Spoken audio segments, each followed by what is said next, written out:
Assalamu alaikum wa rahmatullahi wa barakatuhu. Dear students, hope you will fine. अल्लाह के फजल करम से आप सही सलामत होंगे, मुझे उम्मीद है. Today our topic is prophethood in Islam. Prophethood in Islam को रिसाला भी कहते हैं या रिसालत भी कहते हैं. सबसे पहले हम आज पढ़ने जा रहे हैं कंसेप्ट ऑफ प्रॉफिटहुड. क्या मकसद है प्रॉफिटहुड का? ये कंसेप्ट क्या है, क्या तस्वर है इसका या क्या ख्याल है इसका कि प्रॉफिटहुड क्या है? अल्लाह ताला फरमाते हैं, the faith that almighty Allah raised some people among their nations and sent up them to their people to convey them his message and to show them his path is called prophethood in Islam. अल्लाह ने कुछ अपने बंदों को raise किया, उठाया, भेजा या बनाया इस वास्ते कि वो जाके दूसरे लोगों को अल्लाह का पैगाम सुनाएं और उनको सीधा रास्ता दिखाए. इस मकसद को प्रॉफिटहुड कहते हैं. In Islam, the concept of prophethood is highly important.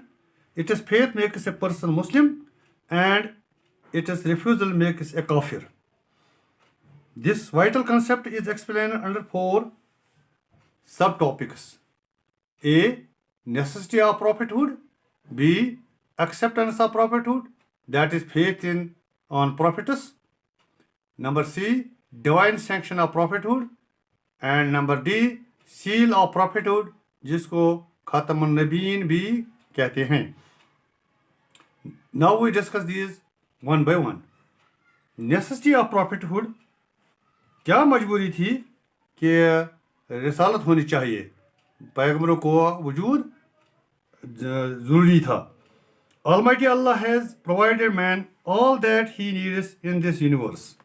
Every newborn child arrives in this world endowed with eyes to see, ears to listen and hear, nose to smell and breath,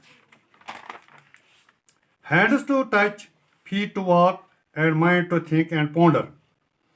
All these potentialities, powers, and faculties that a person needs are most carefully provided and marvelously set in this tiny body of that person.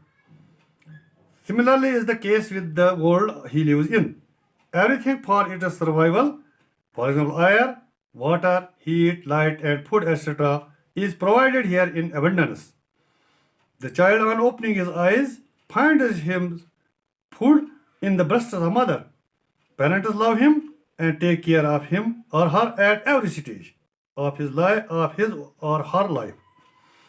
They pay their complete attention towards his or her welfare. In nature, he or she gets all that what he needs for its survival, and he or she finds that this whole universe is at his or her service. Furthermore, man is blessed with all those powers, capacities, and faculties, such as mental, physical, and moral, which he requires in his struggle for life. Here Allah has made a wonderful disposition. He has now distributed these gifts to men equally. If so, this would have caused an imbalance in the world, as no one was dependent on other, and it would have marred the possibilities of mutual care and cooperation. Although Allah has provided all that to man what he needs, but the capacities are distributed unequally and sparingly. Some possess physical strength, others possess mental talent, aptitude for arts, poetry and philosophy, etc. Some possess sharpness of tongue, some others military acumen, commercial intelligence, mathematical keenness, scientific curiosity, and so on. These special aptitudes make one distinct and enable him to grasp even intricacies which elude the grip of the common people. These insights, aptitudes, and talents are the gifts of Almighty Allah. They are mostly inborn and cannot be acquired merely by education and trainings. It is crystal clear that these gifts have been imposed to people by Allah marvelously. Those capacities which are essential for the general maintenance of human culture are endowed to common or average humans, while the extraordinary talents which are required only to a limited extent are endowed to a small number of people. The number of soldiers, peasants, artisans, and workers is large, but military generals, scholars, statesmen, and intellectuals are comparatively fewer. Similarly, in the case with other professions, the general rule seems to be higher the capacity and greater the genius, lesser the number of people who possess them. Super genius are few who have a permanent mark on human history and permanent mark on human history and whose achievements guide humanity for ages. Now a question arises here, that is the fundamental need of human culture confined to the need of experts and specialists in the fields of law and politics, science and mathematics, engineering and mechanics, finance and economics, or does it also need men who may show human the right path, the way to the creator of all these? There must be someone to tell people the purpose of creation and the meaning of life itself.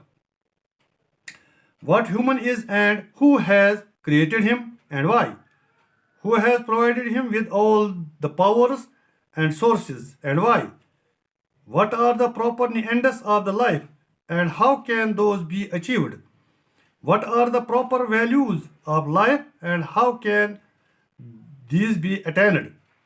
These are the most cardinal needs of human, and unless he knows this, he cannot erect the edifice of culture on sound foundations and cannot succeed in life here and hereafter. Allah has produced men of distinction in arts and sciences. He has also raised men with deep vision, pure intuition, and the highest faculties to know and to understand Him. That is Allah. To them, He Himself revealed the way of godliness, piety, and righteousness. He gave them the knowledge of ends of life and values of morality and entrusted them with the duty to communicate the divine revelation to other humans and to show them the right path to Allah and salvation. These men are the prophets and messengers of Allah. Thank you. Assalamu alaikum.